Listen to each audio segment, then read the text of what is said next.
Olá, muito bom dia a você que nos acompanha aqui na tela da SIC TV. Estamos começando mais um Viver Bem, o programa que fala sempre de qualidade de vida. E hoje nós iremos abordar um tema bastante interessante, viu? Uma glândula que regula o metabolismo do corpo e que determina com que velocidade são queimadas as calorias, quão rápido bate o coração e é responsável por estabelecer um equilíbrio hormonal. Esta é a glândula tireoide. Ao chegar à idade adulta, é comum que muitos de nós comecem a sofrer de problemas da tireoide e lidar com diferentes transtornos na saúde física e emocional. Então, para explicar o tema de hoje, nós trouxemos aqui o time de especialistas, a endocrinologista Estela Carvalho e também a oncologista Érica Rangel Ferreira, que vão conversar com a gente sobre esse tema. Inicialmente, eu começo com a doutora Estela. Bem-vinda ao nosso programa mais uma vez, doutora Estela. Satisfação em recebê-la novamente. Obrigada, Renata. É um prazer estar aqui novamente também. E é um tema que interessa bastante pessoas, né, de casa, Sim, porque bastante. afinal mexe com a gente em determinada idade, tireoide? Com toda certeza, Renata. Na verdade, os problemas de tireoide podem acontecer desde a infância até a idade idosa, até a terceira idade. Então, qualquer faixa etária pode apresentar problemas de tireoide. Mas agora eu vou convidar a senhora aqui ao nosso Plaza para a gente começar, então, explicando para o pessoal de casa o que é a tireoide. A gente falou ali que é uma glândula, mas ainda não está muito claro. Então, Renata, a tireoide, na verdade, foi ótimo você ter feito essa pergunta. O que é tireoide? É porque é comum as pessoas pensarem que tireoide é nome de uma doença. Então, às vezes, eles chegam no consultório dizendo, doutora, eu tenho tireoide. Tireoide todo mundo tem. É o que eu falo. Tireoide todo mundo tem. Tireoide é um órgão do corpo, né? Então, ela geralmente pesa de 15 a 25 gramas, fica localizada aqui na região anterior do pescoço, logo abaixo do pomo de Adão, né, que é essa cartilagenzinha que a gente tem, que no homem ela é mais proeminente, né? Então, essa tireoide, apesar de ser um órgão tão pequenininho, ela produz hormônios que vão regular o nosso metabolismo inteiro. E ela pode adoecer, né? Levando a sintomas, sinais clínicos e sintomas. Ela está aqui um pouquinho abaixo, né, da nossa ilustração. Isso. E onde que ela age? Então, ela age no corpo todo, Renata, tá? Ela vai produzir hormônios que vão agir no nosso cérebro, no nosso pensamento, na frequência com que a gente vai no banheiro, vai agir no nosso intestino, age no coração, em todo o corpo. Ela é única e exclusivamente destinada à produção de hormônios? Isso, ela produz hormônios, a função principal dela é produzir hormônios e regular o nosso metabolismo. E quando a tireoide ela não está funcionando adequadamente, ela pode produzir em excesso ou ter uma falta dessa produção, né? Então aqui nós temos a explicação mais completa dessa produção em excesso ou insuficiente. Gostaria que a senhora explicasse pra gente, então, até porque é uma palavra que embola a língua desta apresentadora, o hipertireoidismo. Isso. Sinais e sintomas do hipertireoidismo. Certo. O hiper, produção em excesso. Isso. Então, quando existe uma desregulação na velocidade de produção dos hormônios, na quantidade de produção dos hormônios, a gente chama de hipertireoidismo. Então, a gente vai ficar com um metabolismo muito acelerado. Então, os sintomas que podem aparecer realmente o indivíduo tem uma intolerância ao calor, ele tem mais calor do que é proporcional para aquela temperatura, ele vai transpirar, ele tem uma sudorese, ele sua muito, ele sua mais do que o habitual, que ele mesmo costumava suar antes. Ele vai ter fraqueza muscular, ele vai ter aquela sensação de moleza no corpo, sensação de vontade de desmaiar, né? Tremores, né? Tudo isso pelo metabolismo acelerado, pela estimulação do sistema nervoso autônomo. Ele vai tremer mais, o coração vai bater acelerado, fraqueza, como eu tinha mencionado antes. Cansaço, a fadiga, né? Isso. Perda de peso, ele também afeta? Sim.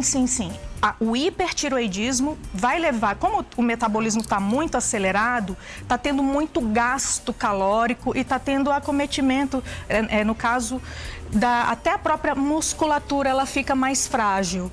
Então, o indivíduo chega a perder 10, 15 quilos em um mês, é uma perda importante, uma perda acentuada. Ele perde bastante peso. Por outro lado, também é mais raro, né? A gente vê as pessoas tendo o conhecimento sobre o hiper, sobre essa perda. A gente só associa o aumento do peso que vem já na outra parte que a gente explica. A gente vai falar sobre isso. Certo. Aqui, outros sintomas ainda do hiper são os problemas dos olhos, tais como irritação ou desconforto, irregularidade menstrual e infertilidade. É um ponto que a mulher pode perceber, então, que está ali com uma alteração hormonal. Sem dúvida alguma. Como a tireoide, ela regula todo o nosso funcionamento do nosso corpo, inclusive a nossa fertilidade. A menstruação vai alterar, né? Então, isso é percebido pela mulher, chama mais atenção na mulher, porque ela tem esse marco que é a menstruação. Por outro lado, temos os sinais e sintomas também do hipotiroidismo. Isso. A gente acabou conhecendo um pouco mais naquela época do Ronaldo Fenômeno, doutora? Na verdade, o Ronaldo Fenômeno acabou disseminando um grande mito que ocorre em relação ao hipotiroidismo. Porque ele estava culpando o ganho de peso dele ao hipotiroidismo. A gente não pode culpar apenas o hipotiroidismo. Não pode, Renata. Na verdade, o hipotiroidismo não é uma doença relacionada à obesidade. Ela não causa obesidade. Como o metabolismo está desacelerado no hipotiroidismo, sem dúvida que o indivíduo ele vai ter um pouco mais de dificuldade de perder peso, né? Mas quando ele tem hipotiroidismo, ele não passa a ser obeso pelo hipotiroidismo. O que pode acontecer é ele ter mais retenção de líquido, ele incha um pouco mais. Então, não é um ganho de peso importante que tem relacionado ao hipotiroidismo. Mas será que talvez não tenha uma relação com os demais sintomas? Por exemplo, a depressão, a menstruação irregular, a diminuição da memória, o cansaço excessivo. Eu não vou ter aquela disposição para fazer atividade, eu vou estar um pouco depressivo, vou descontar na comida. Olha só, o hipotiroidismo ele tem sintomas bastante vagos, bastante inespecíficos. Todos esses sintomas que você acabou de citar, realmente eles ocorrem no hipotiroidismo, né? O indivíduo ele fica indisposto, além disso ele tem queda de cabelo, unha fraca, né? Então, entretanto, o indivíduo ele pode ser completamente assintomático, ou seja, ele não apresentar nenhum sintoma. E é o que mais ocorre na prática clínica. Então, o indivíduo não tem sintoma algum e faz um exame de rotina e acaba detectando que ele tem hipotiroidismo, né? Ou o contrário pode acontecer. Ele tem todos esses sintomas, como eu falei, são vagos e inespecíficos, podem ocorrer em outras doenças, acha que tem hipotiroidismo e a tireoide dele está normal. A função da tireoide dele está normal. Então, realmente, o hipotiroidismo, a sintomatologia, o quadro clínico não é tão direcionado como ocorre no hipertiroidismo. Tá certo. Pausa bem rapidinho, doutora Estela. Daqui a pouco a gente fala mais, esclarece mais esse tema de hoje. Então, você de casa não saia daí.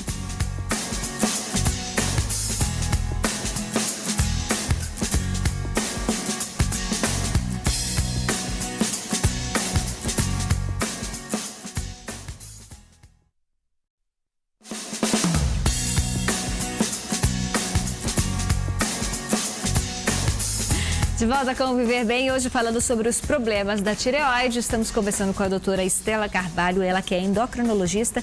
E agora recebemos também a doutora Érica Rangel Ferreira, oncologista, para participar do nosso bate-papo de hoje.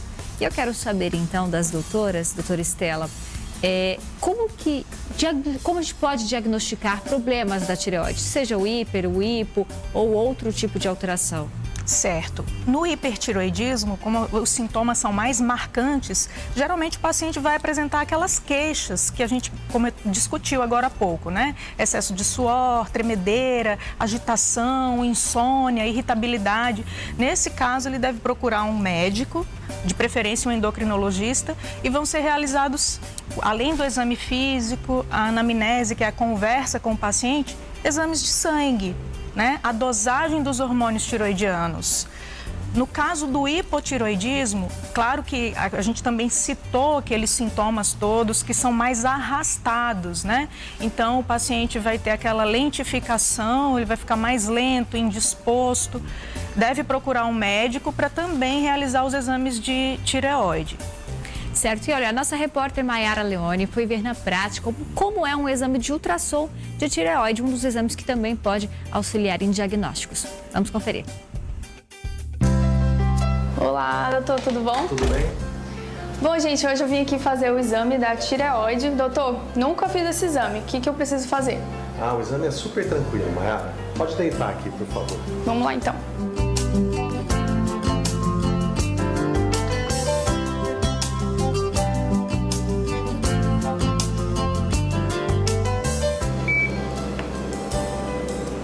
Pois então, Mayara, essa é a glândula tireoide da forma como ela aparece no ultrassom. Essa área aqui é a traqueia, a cartilagem que a gente tem na frente do pescoço que leva o ar para os pulmões. A glândula tireoide, ela tem uma parte que fica à esquerda da traqueia, uma parte que fica à direita da traqueia e uma pequena porção que junta essas duas partes. E no ultrassom a gente enxerga ela dessa forma, num tom de cinza homogêneo, com os contornos bem regulares. A sua tireoide tem um aspecto bem anatômico ao ultrassom. Prontinho, Mayara. Mais alguns minutinhos e o resultado já vai estar pronto. Bom, obrigada, doutor. Bom, gente, agora é só esperar o resultado. É importante frisar que o ultrassom deve ser sempre bem indicado por um médico especialista. Apesar do exame ser seguro e de não trazer nenhum mal para o paciente, quando mal indicado, ele pode levar a um aumento do número de procedimentos e de cirurgias desnecessárias na glândula tireoide. Se você tem alguma dúvida em relação à possibilidade de você ter algum problema, um câncer da tireoide ou não, é importante que você procure o médico especialista para uma consulta. Obrigada. Bom, meu exame já tá aqui, deu tudo certo. Agora é com vocês aí do estúdio, viu? Tchau, tchau. Agradecer à Clínica CDR e também ao Dr. Cláudio Rosa por colaborar conosco nesse bate-papo de hoje. E, doutora Érica, a gente percebe aí que faz todo um caminho, né? Um médico solicita ao especialista no exame de ultrassonografia para depois chegar à indicação se vai ser um endócrino, se vai ser um oncologista. É natural que isso aconteça. Então, na verdade, depois que é feito o ultrassom, geralmente esse ultrassom é levado para o médico que solicitou. Muitas vezes não é um cirurgião ou endócrino, às vezes é um clínico geral. E dependendo do que tiver no ultrassom, geralmente ele encaminha para o endocrinologista, porque o câncer de tireoide é muito mais raro do que as patologias benignas. Então, um caminho, depois do ultrassom, dependendo se tem um nódulo, um cisto, encaminha para o cirurgião, que é o cirurgião de cabeça e pescoço, que é o cirurgião dessa parte, ou para o clínico dessa parte. O clínico dessa parte é o endocrinologista. Então, é esse o caminho. Ou vai para o cirúrgico ou vai para o clínico. E, normalmente, qualquer médico pode solicitar o exame. Qualquer médico está habilitado. Mas a questão que o Dr. Cláudio Rosa frisou muito bem é saber indicar o exame. Porque muitas vezes gera uma ansiedade desnecessária, já que a gente sabe que a mortalidade pelo câncer de tireoide é baixa e, às vezes, as complicações são mais pelo tratamento desnecessário, pelo estresse desnecessário. Doutora Estela, e os problemas na tireoide, eles podem aparecer em qualquer fase da vida? Podem, Renata, desde o nascimento. Inclusive, o teste do pezinho, ele é obrigatório e serve para diagnosticar hipotireoidismo ao nascimento. E o que pode levar a estes problemas? Tá. Então, o hipertireoidismo, como é uma doença com um metabolismo muito acelerado, pode levar a arritmias, infelizmente pode levar até a óbito, né? Então, o indivíduo pode até morrer se ele tiver um hipertireoidismo não tratado. Ele pode ter uma arritmia e pode ter uma parada cardíaca. No hipotireoidismo, aquela pessoa vai ter uma qualidade de vida ruim, né? Ela vai ter afetado vários órgãos, vários sistemas. É uma doença mais arrastada, mas ela também, se não for tratada, ela pode evoluir com complicações graves e até óbito. Mas há explicações científicas de como tudo isso surge? Há hábitos não saudáveis que podem influenciar nisso? Ou a pessoa já nasce com aquela tendência a desenvolver um problema no futuro? Isso, Renata. Na maioria dos casos, a maioria das causas no nosso meio, tanto do hipertireoidismo como do hipotireoidismo, não está muito relacionado com o nosso hábito de vida. Está mais relacionado com a nossa predisposição. A gente tem uma predisposição genética a ter uma doença geralmente é uma doença autoimune, onde nós produzimos anticorpos que elas atacam nossa própria tireoide, entendeu? Certo. Daqui a pouquinho a gente vai se aprofundar um pouco mais nesse tema, falar ainda sobre o câncer de tireoide. Então você de casa, pausa bem rapidinho, aproveita para tomar uma água, um cafezinho e retorne conosco.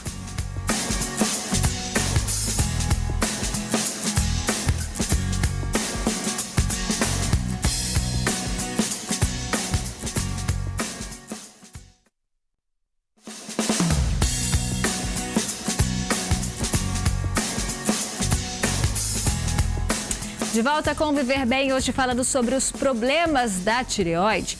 E um dos problemas mais frequentes são os nódulos, que não apresentam sintomas, e estima-se que 60% da população brasileira tenha nódulos na tireoide em algum momento da vida. O que não significa que sejam apenas malignos. Apenas 5% dos nódulos são cancerosos. Nós conversamos com a apresentadora Luana Najara, que foi diagnosticada com câncer na tireoide e nos conta como foi passar por este momento. Foi sem querer, né, que eu descobri que tinha um câncer na tireoide. Eu fui fazer um exame de rotina. Aí cheguei no consultório para fazer o exame, aí o médico perguntou: por que você está fazendo esse exame? Aí ele passou o aparelho aqui. Ah, realmente está ótimo, olha, perfeito. Aí quando ele veio para cá, ele calou. Na hora que ele calou, gelou um pouco minha espinha, assim, né? Aí o doutor, aconteceu alguma coisa? Tudo bem? Quando eu olhei na tela assim, nódulo. Na hora que fiz a biópsia, saiu o resultado, o primeiro deu que era benigno. Aí o médico achou melhor que eu operasse. Ele disse assim que nunca tinha visto uma tireoide tão doente como estava a minha. Foram as duas principais fases assim, mais tristes que eu passei, né? Foi o momento que eu descobri em que eu não via saída, porque eu não sabia como seria, né? De lá para frente. E depois que eu fiz nos dias do tratamento. Aí depois disso, eles fizeram um novo exame para ver se ainda tinha foco de câncer. Não tinha, tinha um resto de foco de tireoide. Em função disso, eu tenho que fazer, por 5 anos, a gente tem um acompanhamento, né? Todo ano faz a PCI, que é a pesquisa de corpo inteiro, para que o câncer não volte. Mas hoje eu acredito que eu posso ajudar outras pessoas, né? E isso me deixa feliz. Depois que eu fiz a radiação, o radioiodo, eu tive uma consequência disso, né? Os meus ovários, eles pararam, né, de funcionar. Meu útero ficou do tamanho do útero de uma criança. Então eu fiquei por 7 meses sem menstruar. Todo mundo tem um medo depois da radiação de não conseguir engravidar. O médico me liberou a partir de fevereiro. E aí, em fevereiro que a gente começou a tentar, em fevereiro mesmo engravidei. Então, para mim, foi a maior glória, né, de tudo. A Valentina, para mim, é um milagre. Vale a pena, sim, ter esperança. É difícil, não é fácil, mas é acreditar em Deus, ser forte, deixar de lado um pouco a informação, porque a gente se assusta muito, que é um câncer altamente tratável, né? O pessoal até falava para mim, Luana, os médicos mesmo, se eu tivesse que escolher um câncer para eu ter, eu escolheria o de tireoide, porque ele é um dos cânceres que é um tipo de câncer que cura, né, muito mais fácil que os outros. Vivam, que chorar vai ser normal, a gente tem medo e tudo, mas que tenham fé, que vai dar certo. Doutora Érica, e o reconhecimento deste nódulo de forma precoce, ele pode dar mais chances de não deixar sequelas, de um tratamento de sucesso? Então, na verdade, tem os critérios para indicar uma punção.